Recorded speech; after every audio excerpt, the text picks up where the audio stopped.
마가복음 1장 38절 말씀 한 절입니다. 신약성경 54면에 있습니다.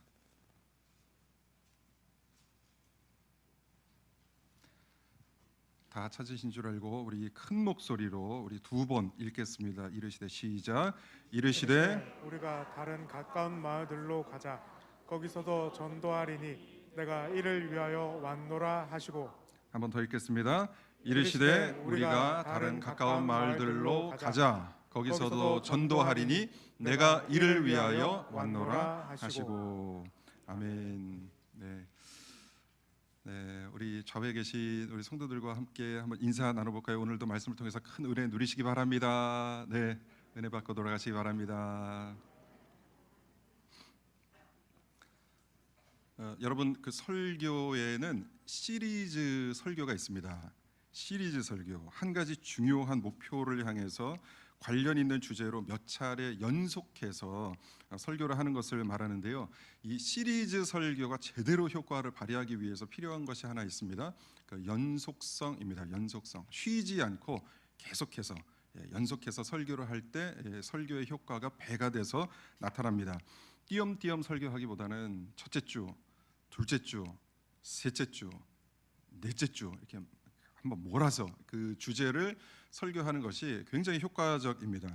저는 강북성산교회에 와서 바로 이 시리즈 설교를 시작했습니다. 여러분이 잘 모르실 수도 있는데 제가 이 시리즈 설교를 시작했어요. 처음에 부임해서 11월 27일에 생명사역을 통한 회복과 부흥이라는 기도 그 설교 제목을 시작으로, 그 다음 주에는 예배를 통한 회복과 부흥이라는 제목으로 말씀을 전했고, 그 다음 주에는 뭐였죠?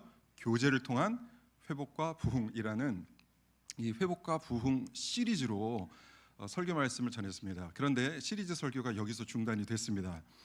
다음 설교가 뭐였는지 여러분 제가 말씀을 안 드려도 다 알죠? 뭐죠? 뭐를 통한? 전도를 통한 회복과 부흥입니다. 이 설교까지를 마무리해야지 이 시리즈 설교가 딱 끝나고 마침표가 방점이 딱 찍어지는데, 이 마지막 설교를 하지 못하고 그동안 재직 임명, 성탄절, 예산 결산 공동의회 등 교회의 일정과 절기에 따라서 이 시리즈 설교 마지막 설교가 계속해서 이제 수년이 됐단 말이죠. 당초 자신이 계획한 대로 일이 추진되지 않을 때 많은 사람들이 답답해합니다. 그리고 그 효과가 반감되지 않을까 또 걱정하기도 합니다.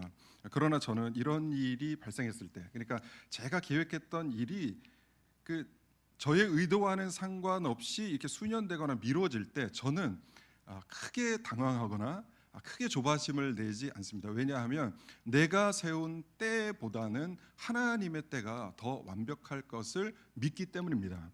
그래서 수년이 되면 하나님께서 수년을 시키시는 이유가 있겠다. 그것을 믿고 어떤 뜻인지 찾고 그 찾은 뜻을 또 전하면 되는 것입니다. 그것이면 되지, 인간이 계획을 세워놓고 인간의 뜻대로 되지 않는다고 해서 막 조바심을 내시는 분들이 있어요. 또 완벽주의에 가까우신 분들은 자기가 세운 계획대로 뭔가 일이 딱딱딱딱 돼야 돼. 이게 안 되면 막 스트레스 받아요. 그런데 그렇게 사실 필요가 없어요. 내가 게으르고 내가 나태해서 일이 수년되고 지연되는 것이라면 나의 태도를 고쳐야죠. 회개하고 그렇게 살지 않겠노라고 결단하고 그렇게 하면 안 되죠. 그건 고쳐야 되는데, 나의 뜻과 상관없이 어떤 주변의 환경의 일로 이 수년이 된단 말이죠. 그러면 그 안에는 하나님의 뜻이 있을 수 있다. 하나님의 뜻이 있다라고 믿고 그것을 묵묵히 기다리면서 그 때를 참고 인내하고 또 기회를 주셨을 때 또 열심히 하면 되는 줄 믿습니다. 그러니까 여러분이 막 뜻을 세워놓고 막 이때만이 막 해야 된다 이렇게 생각하지 마시고 여유를 갖고 하나님의 때를 기다리면서 사시는 저와 여러분이 되셔야 하겠습니다. 저는 이 전도를 통한 회복과 부흥 설교를 이렇게 3주나 늦게 하신 이유를 여러분 제가 찾았을까요? 못 찾았을까요? 믿음이 좋으시군요. 찾았습니다. 하나님께서 그런 뜻이 있으시다는 것, 하나님의 특별한 뜻이 있다는 것을 제가 알았습니다. 제가 애초에 못하는 것이 하나 있습니다. 다 잘할 것 같잖아요. 아닌가요? 못하는 것이 많은데 특히 못하는 게 제가 있습니다. 누군가에게 부탁을 하는 걸 제가 못합니다. 뭐 이렇게 좀 해줘. 부탁을 하고 또 누가 이렇게 부탁을 하면 부탁도 들어주고 사람 사는 것이 다 그런 거 아닙니까? 부탁도 하고 부탁도 받고 들어주고 이러면서 살아야 되는데 제가 누군가가 저에게 부탁을 하는 거는 괜찮습니다. 제가 부탁을 하시면 제가 잘 하는 것은 참 어렵지 않습니다. 그런데 제 입으로 조금이라도 아쉬운 소리를 하는 걸 제가 못해요. 뭐 부탁을 못하고 제가 못하는 게 이거예요. 이런 성격이 목사가 되고 나서도 여전히 남아 있어서 이번에 제가 신년 특별 새벽 기도회 할 때 여러분 그 전주에 제가 여러분 신년 특별 새벽 기도회에 무조건 나오셔야 됩니다. 제가 얘기를 안 했잖아요. 왜냐하면 이게 부담 가지실까 봐. 어떤 교회는 신년 특별 새벽 기도회다 이렇게 교회에서 특별 어떤 집회가 있으면 어떤 교회는 뒤에 출석부를 갖다 놔요. 예. 다 구역별로 출석표를 다 갖다 놓고 나오는지 안 나오는지 다 체크를 한단 말이죠. 근데 저는 그렇게까지는 못해요. 혹시 부담스러우시면 어떡하나 이런 마음 때문에 이번에도 특세를 앞두고 막 강압적으로 막 강제적으로 강조를 하지 못했는데 그럼에도 불구하고 이번 한 주 정말 많은 분들이 나오셔서 한 주간 하나님께 바치고 또 기도하고 찬양하고 한 주를 시작할 수 있어서 정말 많은 분들이 오셔서 얼마나 감사한지 모르겠습니다. 저희의 이런 성격 때문에 전도를 통한 교제와 부흥 설교를 만약에 12월 18일에 했다면 아마 이도 마찬가지로 크게 부담을 드리지 않는 선에서 전도의 중요성만 이렇게 전하고 말았을 가능성이 높습니다. 여러분께 부담을 안 드렸겠죠. 그러나 제가 지난 1월 3일에 한 목사님의 설교를 들은 후 목사로서의 저의 태도에 문제가 있다는 것을 발견했습니다. 사랑스러운 교회의 배만석 목사님이 대경 장로회 신년 교례회에 참석하셔서 말씀을 전하셨고 제가 우리 장로님 몇 분과 함께 그곳에 참석을 해서 그 예배를 드리면서 그 말씀을 제가 들었단 말이죠.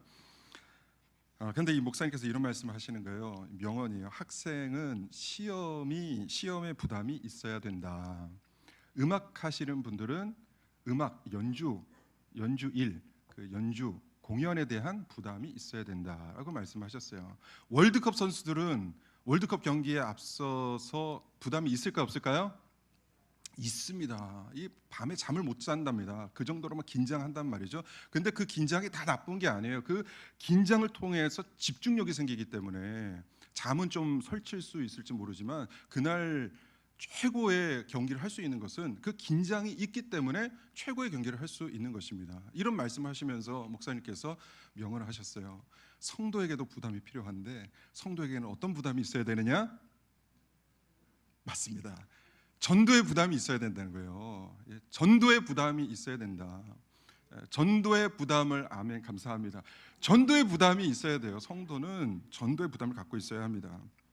그런데 제가 이제 부담을 못 드린다고 그랬잖아요. 그래서 아마 그 12월 18일에 설교를 전했으면 이만큼 부담을 못 드렸을 텐데 제가 엄청 부담을 드릴 거고 일부 예배 드리시는 분들은 깜짝 놀라요. 이렇게까지 부담을 주시나 생각을 하시더라고요. 제가 부담을 좀 드리겠습니다. 누군가에게 부담을 주지 않으려는 이 연성화된 메시지를 하나님께서 싫어하신다는 것을 제가 알았어요.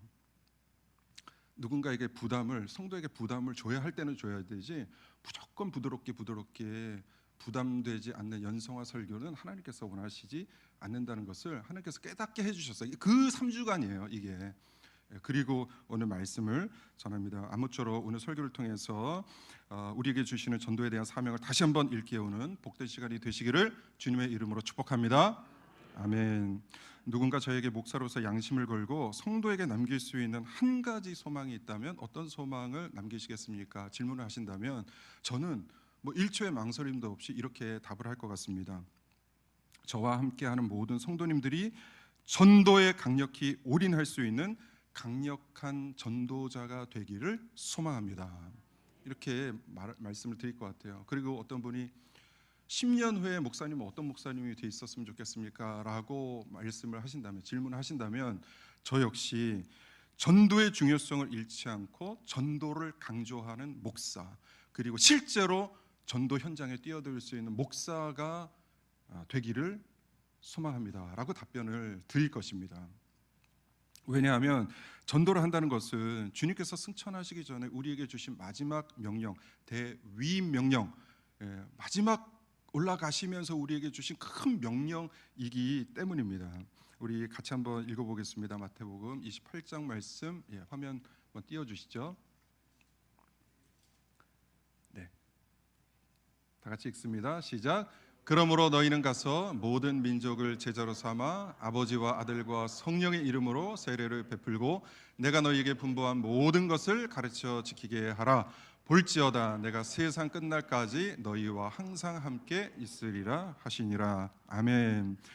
여러분, 이 전도한다는 것은 이 예수님의 명령에 순종하는 순종의 사람이라는 뜻입니다. 전도한다는 것 자체는 내 안에 주님에 대한 확신이 있고 내 안에 전해야 할 메시지가 있고 그 메시지를 전할 수 있는 열정이 있다는 뜻입니다. 그래서 전도한다는 것이 매우 매우 중요합니다. 물론 그리고 이 전도한다는 것을 통해서 이 성도가 어떤 성도인지를 목회자는 판단을 할 수 있습니다. 그리고 우리는 서로가 저분은 어떤 성도야 라고 판단할 수 있는 잣대가 되는 것입니다. 우리가 물론 누군가에게 좋은 평가를 받기 위해서 전도하는 것은 아닙니다. 그러나 저는 늘 저희 자녀들에게도 이렇게 이야기를 하고 또 주위 분들에게도 이렇게 교육을 합니다. 신앙은 자타가 인정할 수 있는 신앙이어야 한다 라고 항상 강조합니다. 자타가 인정하고 자타 나와 남으로부터 인정받을 수 있는 신앙이 중요합니다. 어떤 이는 주위 사람들 어떠한 분을 보고 많은 분들이 저분은 진짜 좋은 분이야, 진짜 좋은 신앙인이야라고 그 신앙을 굉장히 좋게 보고 박수를 치는데 정작 자신은 나는 아니야. 그 겸손의 의미가 아니라 진짜 확신이 없는 거예요. 나는 아니야. 내가 이렇게 가는 게 맞는지 확신이 없는 분들이 있어요. 이것은 좋은 신앙이 아닙니다. 여러분, 나에게 확신이 없는 신앙은 좋은 신앙이 아닙니다. 또 반대로 어떤 분은 자기 자신에 대해서는 엄청난 신앙의 확신을 갖고 있습니다. 난 이 길이 맞아. 나는 좋은 신앙이냐라고 자부를 해요. 스스로 자부를 해요. 그런데 주위 모든 사람들이 퀘스천 마크를 달아요. 저분 아닌데 저렇게 하면 안 되는데 라고 퀘스천 마크를 단단 말이죠. 이분도 이 신앙도 좋은 신앙이 아닙니다. 신앙은 믿음은 자타가 인정하는 신앙이어야 합니다. 스스로 확신할 수 있는 신앙이어야 하고 주위 사람들이 그 사람을 보고 좋은 신앙이라고 인정할 수 있는 신앙인이 좋은 신앙인인 줄 믿으시기 바랍니다. 그러니까 나 혼자 열심히 나 혼자 최고의 믿음을 갖고 있느냐 그렇게 산다고 해서 좋은 신앙인이 아닙니다. 내가 인정하고 하나님이 인정하시고 내가 인정하고 주위 사람들에게 좋은 그런 인정의 말을 들을 수 있어야 합니다. 이런 사람들이 그리스도의 향기요 그리스도의 편지로서 살 수 있기 때문입니다. 근데 간혹 남도 속고 나도 속는 경우가 종종 발생합니다.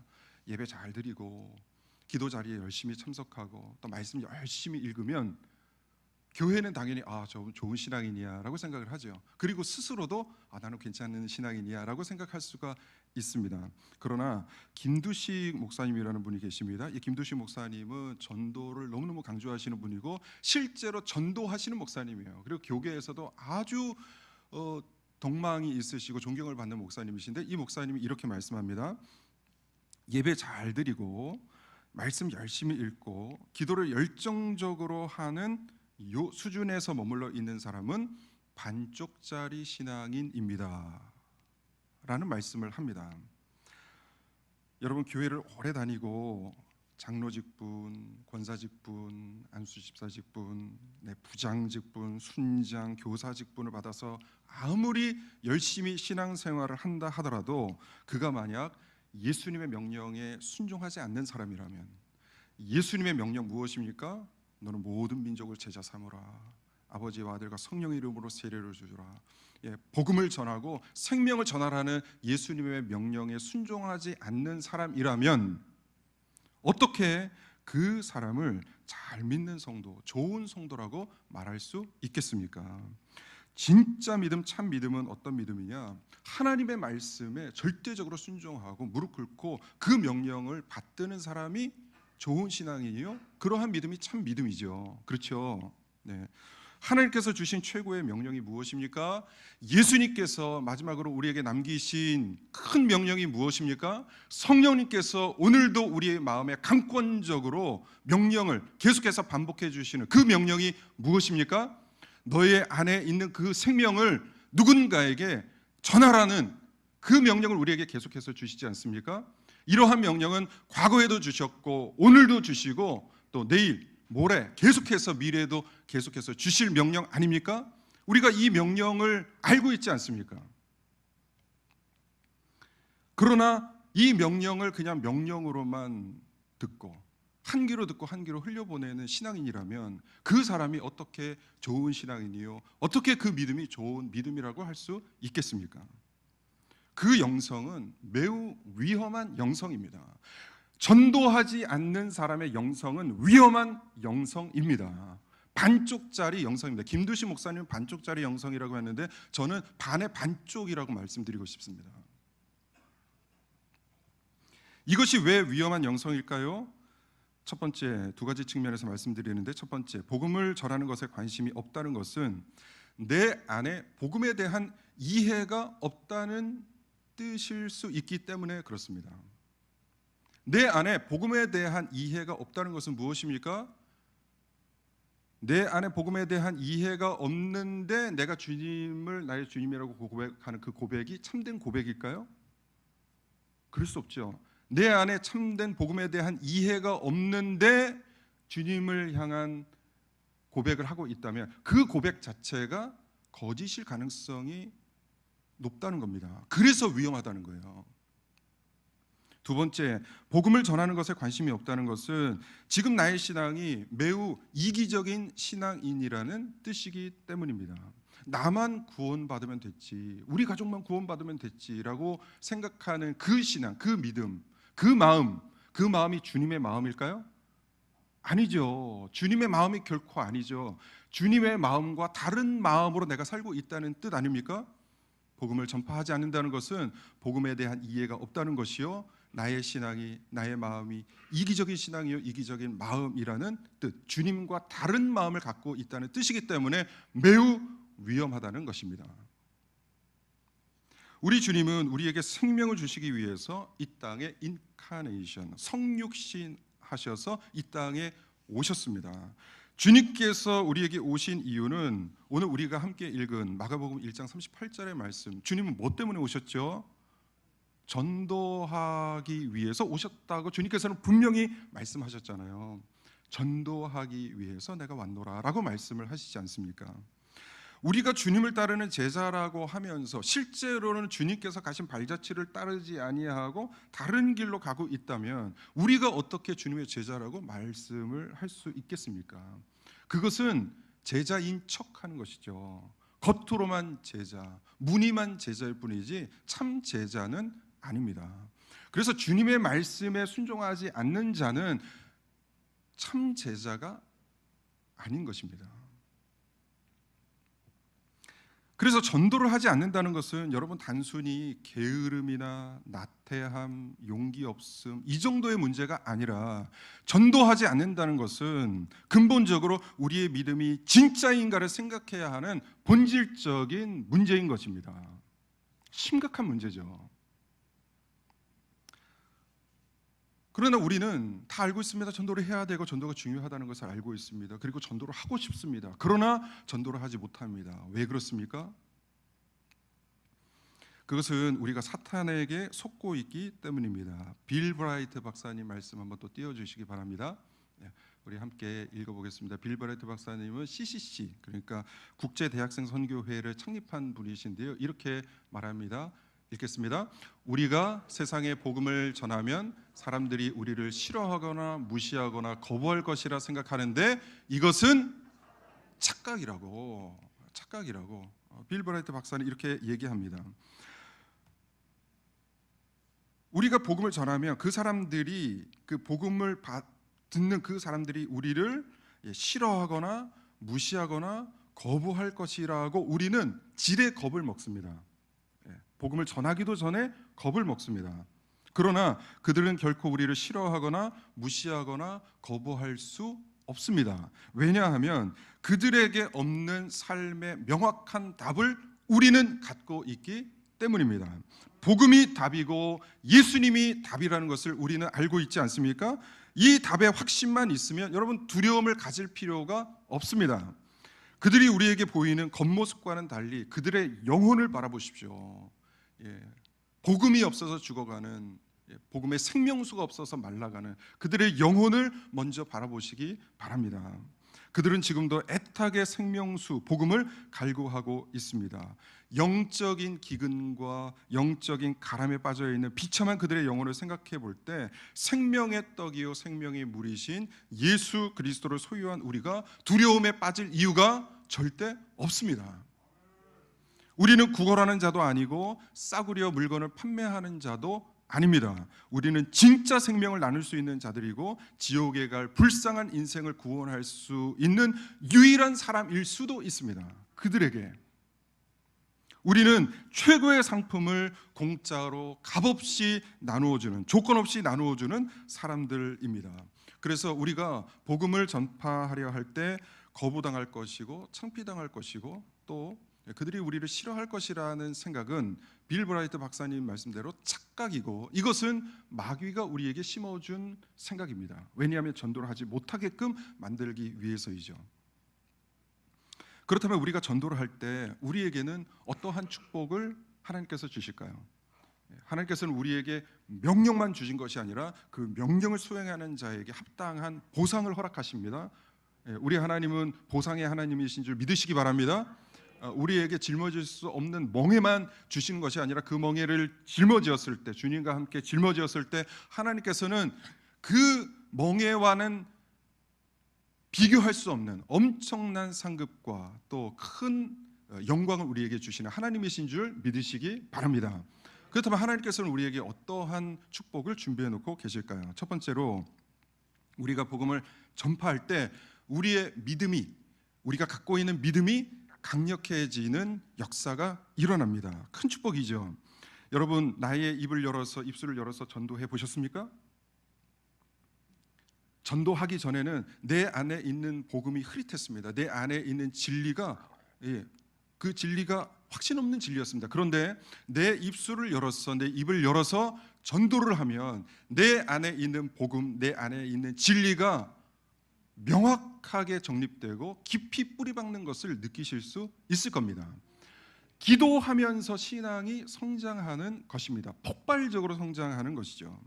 저는 이것을 줄다리기에 자주 비유합니다. 여러분 우리는 보통 나보다 신앙이 좋은 분들로부터 신앙은 이런 것이다, 신앙생활은 이렇게 해야 된다라는 말씀을 많이 듣습니다. 그러니까 줄로 잡아당기는 거죠. 줄다리기를 하는데 신앙은 이거야, 신앙생활은 이렇게 살아야 돼, 이렇게 잡아당긴단 말이죠. 그런데 그것을 듣는 우리는 어떻습니까? 우리 안에는 죄성이 있기 때문에 그것을 한 번에 단번에 그래요 하고 달려가는 사람이 없다는 거예요. 우리 안에는 죄성이 있기 때문에 아닌 것 같은데, 나한테는 아닌 것 같은데, 저게 진리인가? 반대쪽으로 흐른단 말이에요. 왜냐하면 우리 안에는 죄성이 있기 때문에 그렇습니다. 그런데 지금 내가 반대쪽으로 흐르는 것은 하나님, 복음, 진리의 반대편에 서 있는 거예요. 반대쪽으로 흐르는 거예요, 내 마음이. 그런데 반대로 여러분보다 신앙이 좀 어리거나 약하거나 신앙이 없는 분들에게 복음은 이런 거야 하고 이렇게 살아야 돼 하고 당겨보세요. 그러면 여러분이 지금 어느 쪽을 향해 있어요? 어느 쪽으로 쓰러지고 있어요?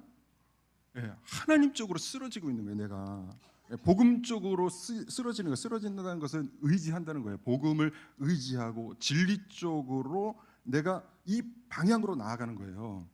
이 순간순간이 매우 매우 중요하다는 것입니다. 짧지만 복음을 전하는 이 순간이 매우 매우 중요합니다. 왜냐하면 내가 하나님 편에 서 있고 진리 편에 서 있고 복음의 편에 서 있기 때문에 그렇습니다. 이게 매우 중요합니다. 그래서 짧은 순간이더라도 내가 복음을 전하면 내 안에 있는 복음이, 내 안에 있는 진리가 뿌리박는 거예요. 깊이 심어지는 것입니다. 내 심령에. 그러면서 그 짧은 전도의 순간순간들을 통해서 내 영혼이 폭발적으로 성장합니다. 많은 분들이 저는 신앙이 어려서 전도를 못합니다라고 말씀을 하시는데, 여러분, 신앙이 어려서 전도를 못하는 것이 아니라 전도를 안 하기 때문에 신앙이 계속해서 어린 상태에 머물러 있는 것입니다. 전도를 하면 하나님께서 성장시켜 주십니다. 그래서 사탄이 어떻게 해서든지 전도를 막으려고 하는 거예요. 우리에게 두려움을 줘서 전도를 하지 못하게 하는 거예요. 왜냐하면 전도를 하면 그 사람도 구원을 받지만 내 신앙이 폭발적으로 성장하기 때문에 사탄이 가장 싫어하는 것이 이거거든요. 안 믿는 자들이 구원받는 것도, 주님 앞에 나오는 것도 정말 이 사탄이 두려워하는 일이지만, 기존의 신자들이 그 신앙이 폭발적으로 성장하는 것을 사탄이 두려워합니다. 그래서 어떻게 해서든지 전도를 하지 못하도록 우리에게 두려움을 주는 것이죠. 사탄의 계획에 따라서 연약한 믿음의 상태에 머물러 있을 것이 아니라 입을 열어 복음을 전파하심으로 강력한 믿음의 소유자들이 다 되시기를 주님의 이름으로 축복합니다. 네, 전도할 때 그러면 우리는 또한 어떠한 축복을 받게 될까요? 우리 잠언 11장 30절 말씀 한번 또 PPT 띄워주시고요, 함께 읽어보도록 하겠습니다. 잠언 11장 30절 말씀입니다. 읽습니다. 의인의 열매는 생명나무라, 지혜로운 자는 사람을 얻느니라. 계속 말씀을 좀 띄워주세요. 아니요, 그 전에 잠언 11장 30절 말씀 요 띄워주세요. 지혜로운 자는 사람을 얻느니라. 여러분 보세요. 지혜로운 자는 사람을 얻느니라. 이 말씀이 무슨 뜻이냐면, 미국의 고든 코넬 신학교 총장을 역임했던 월터 카이저 2세라는 분이 있습니다.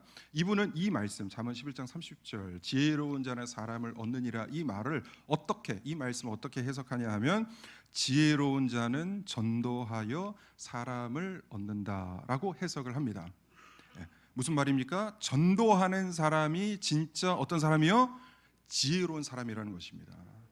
전도하는 자가 지혜로운 자라는 것입니다. 왜 그렇습니까? 다니엘서 12장 3절 말씀도 읽습니다. 시작. 지혜 있는 자는 궁창의 빛과 같이 빛날 것이요, 많은 사람을 옳은 대로 돌아오게 한 자는 별과 같이 영원토록 빛나리라. 다시 한번 읽습니다. 지혜 있는 자는 궁창의 빛과 같이 빛날 것이요, 많은 사람을 옳은 대로 돌아오게 하는 자는 별과 같이 영원토록 빛나리라. 네, 여러분, 군대 직급에 대해서 잘은 모르시지만 어느 정도는 알고 계시죠? 여러분, 그 군대 군인들 중에 이 별 보셨어요? 잘 못 보셨죠? 왜냐하면 귀하니까 잘 없어요.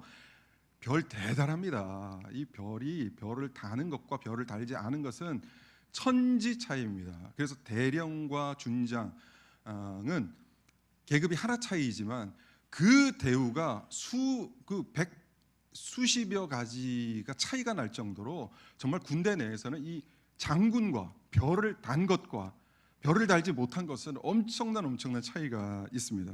그런데 우리 하나님께서는 어떠한 자에게 별을 달아주신다고 지금 말씀하셨습니까? 전도하는 자, 복음을 전하는 자, 생명을 구하는 자에게 별을 달아주시겠다는 거예요.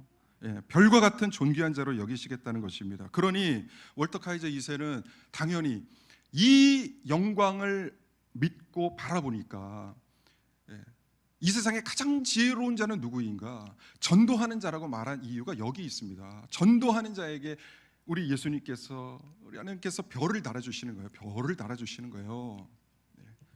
영광스럽게 우리를 별과 같은 영광의 존재로 만드신다는 것입니다. 그러니까 참 지혜로운 자는 다른 걸 하는 자가 아닙니다. 복음을 전하는 자가 지혜로운 자이고, 전도하는 자가 지혜로운 자인 줄 믿으시기 바랍니다. 우리가 갖고 있는 신앙의 뿌리를 거슬러 올라가면 16세기, 17세기 청교도 신앙으로 올라갑니다. 이분들이 그 영국에서 그 신앙의 자유를 찾기 위해서 대서양을 건너죠. 지금처럼 비행기를 타고 큰 배를 타고 가는 것이 아니죠. 목숨을 걸고 큰 대서양을 건너는데요. 메이플라워호를 타고 66일간 항해를 해서 미국 케이프 코드 항구에 도착합니다. 영국 청교도 102명이 바다를 건너갑니다. 지난 2020년이 청교도 미국 상륙 400주년이어서 큰 행사가 진행될 준비됐었는데 코로나 때문에 다 취소가 됐습니다. 참 안타까운데 여러분 청교도 신앙이 얼마나 철저한 신앙이었는지 알고 계시죠? 철저할 수밖에 없죠. 신앙을 따라서 신앙을 지키기 위해서 목숨 걸고 바다를 건넜으니까 이들이 미국에 가서 얼마나 철저하게 신앙생활을 했습니까? 청교도 신앙인들은 이렇습니다. 아침을 먹기 전에 한번 또 볼까요? 화면 한번 보여주세요. 아침을 먹기 전에 이렇게 외쳤습니다. No Bible, no breakfast. 그러니까 성경을 읽지 않았으면 아침을 먹지 말라는 거예요. 그러니까 영적인 양식을 먹기 전에 육적인 양식을 먹을 수 없다는 거예요. 그래서 육적인 양식을 앞에 두고 먼저 영적인 양식을 섭취한 후에 육적인 양식을 섭취했습니다. 점심 때 no prayer, no lunch. 기도하지 않았으면 점심을 안 먹었다는 거예요. 오늘 하루 영적인 하나님과의 그 교감, 그 기도를 하지 않았으면 점심 먹을 자격이 있다 없다?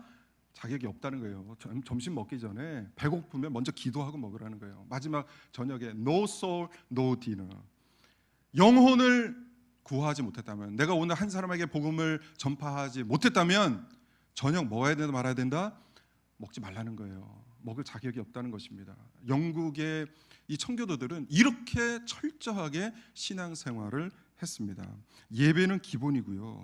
말씀과 기도, 전도가 청교도 신앙인들의 삶에 깊이 뿌리박혀 있었습니다. 이것이 신앙의 뿌리, 우리 신앙의 선조들의 모습이에요. 이게 뭐 국적이 다르다고 그네들 신앙과 우리 신앙이 다른 것이 아니라 우리가 갖고 있는 이 신앙의 선조들, 이 뿌리, 우리 신앙의 조상들이 이렇게 신앙생활을 했다는 것을 여러분 기억하셔야 합니다.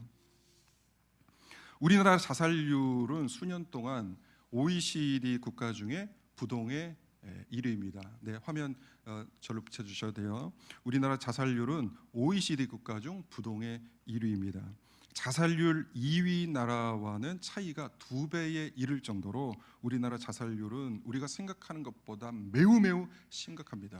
특히 10대의 자살률 심각하고요. 그리고 중년의 자살률 심각합니다. 특히 중년 남성들의 자살률 여러분 굉장히 높습니다. 여러분 그래서 여러분 옆에 계신 우리 중년의 남편들을 보시면서 다른 거 바라시면 안 되고 살아만 있어도 감사하다라는 마음으로 그렇게 생각을 하셔야 돼요. 물론 남편들도 아내를 보면서 그런 마음으로 다른 거 바라지 마시고 살아 있어서 감사하다라는 마음으로 감사하시기 바랍니다. 여러분 대한민국은 현재 전 세계인이 극찬할 만큼 살기 좋은 나라입니다. 세계인들이 다 한국에 와서 한번 살아보는 것이 꿈일 정도로 대한민국이 그렇게 살기 좋은 나라로 이제 극찬을 받고 있습니다. 그런데 아이러니하게도 그 살기 좋은 나라 대한민국에서 살아가는 우리는 이 삶이 결코 이 자살률을 볼 때 녹록치 않다는 것을 알 수 있습니다. 우리가 살아가는 이 대한민국은 살아가기 가장 편리한 나라일 수는 있지만 살아내기 가장 힘든 나라 중에 하나입니다. 지금도 우리 주변에서 알게 모르게 많은 사람들이 죽어가고 있습니다. 그 죽어가는 사람들이 왜 죽어갑니까? 희망과 소망이 없기 때문에 죽습니다. 아무리 힘들어도, 현실이 아무리 힘들어도 나에게 희망이 있고 소망이 있으면 결코 죽지 않는데 그들에게 희망이 없고 소망이 없기 때문에 그들은 죽어가고 있습니다. 그리고 지금 우리 주변에도 어떻게 하면 죽을 수 있을까 검색을 하면서 그 방법을 찾고 있는 사람이 있을 수 있다는 것입니다. 그들을 향해서 누군가는 외쳐야 하죠. 당신의 삶은 당신의 것이 아닙니다. 당신의 삶은 당신이 생각하는 것만큼 비참하지 않습니다. 당신의 삶을 위해서 2000년 전에 누군가가 그 고귀한 생명을 바치셨습니다. 그 생명, 그분을 믿을 때 우리는 영원한 복락, 영원한 생명을 얻을 수 있습니다. 그들에게 누군가는 이 복음을 전파해야 하는 것입니다. 우리 하나님께서 그들보다 우리에게 먼저 복음을 주신 이유는 복음을 갖고 잘 먹고 잘 살고 너희끼리 행복하게 살아라는 의미로 하나님께서 우리에게 복음을 주시지 아니하셨습니다. 우리 하나님께서 그들보다 우리에게 먼저 복음을 주신 이유는 그 복음을 철저히 깨닫고 전도하는 자가 돼서 그들에게 예수 그리스도의 참된 복음을 증거하라고 우리에게 먼저 복음을 주신 줄 믿습니다. 이 복음을 전하는 삶, 전도하는 삶이 가장 아름다운 삶이요, 가장 충성된 삶이요, 가장 지혜로운 삶인 줄 믿으시기 바랍니다. 여러분, 학생은 시험에 부담이 있어야 됩니다. 네, 주여가 막 나오기 시작하는데 맞습니다. 학생은 싫으나 좋으나 시험에 대한 부담이 있어야 됩니다. 그것을 통해서 준비하면서 발전해 갑니다. 연주가들이 부담스럽다고 연주 안 해보세요. 그 연주가는 불쌍한 연주가입니다. 예. 월드컵 대표, 축구 선수들이 부담스럽다고 경기 때마다 출전 안 해본다고 생각해 보세요. 있을 수 없는 일입니다. 부담이 필요합니다. 부담의 자리로 나아가야 합니다. 성도는 전도의 부담을 가지셔야 합니다. 피해가지 마십시오. 하나님께서 우리에게 복음을 주신 이유는 복음을 전파하라고 주신 것입니다. 전도에 대한 부담은 부담스럽지만 이 복음 전도는 이 복음을 받는 사람들에게만 복된 소식이 아닙니다. 복음을 전하는 자에게 어떠한 축복을 주신다고 제가 말씀을 드렸잖아요. 이 복음은 받는 자들뿐만 아니라 전하는 자들에게 엄청나게 축복된 일인 줄 믿습니다. 전도에 대한 부담을 부담으로만 여기지 마시고 최고의 축복된 인생을 사시는 비결임을 기억하셔서 주님께서 주신 이 전도, 이 복음 전파의 사명을 잘 감당하심으로 하늘의 별과 같이 가장 영광스러운 면류관을 주님께로부터 다 수여받으시는 복된 인생들 되시기를 예수님의 이름으로 간절히 축복하고 기도합니다. 아멘. 네, 우리 찬양하고 또 기도하겠습니다. 세상 모든 민족이 구원을 얻기까지.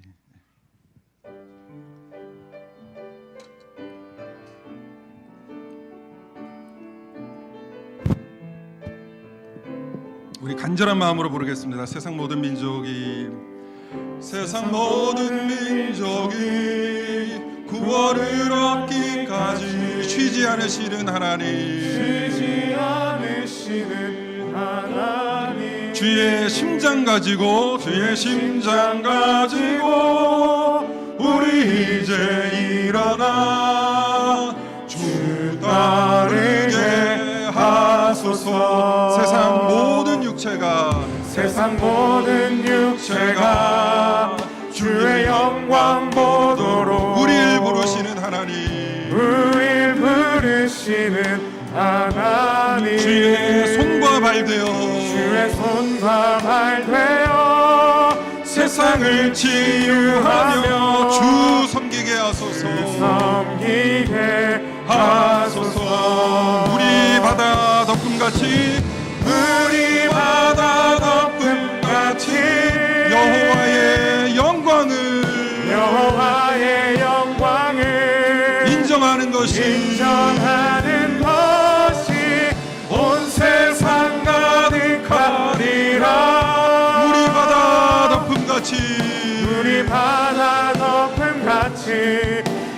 바다 덮음같이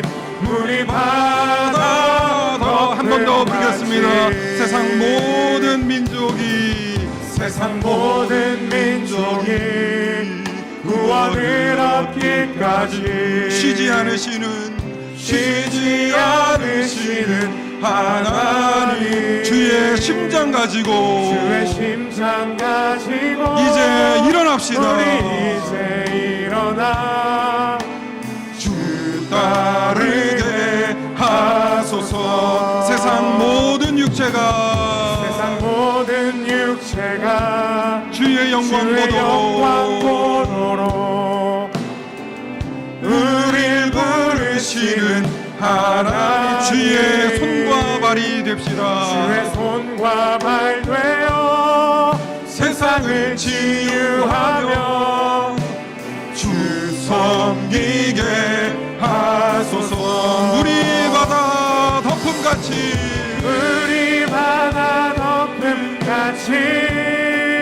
여호와의 영광을 여호와의 영광을 인정하는 것이 온 세상 가득하리라.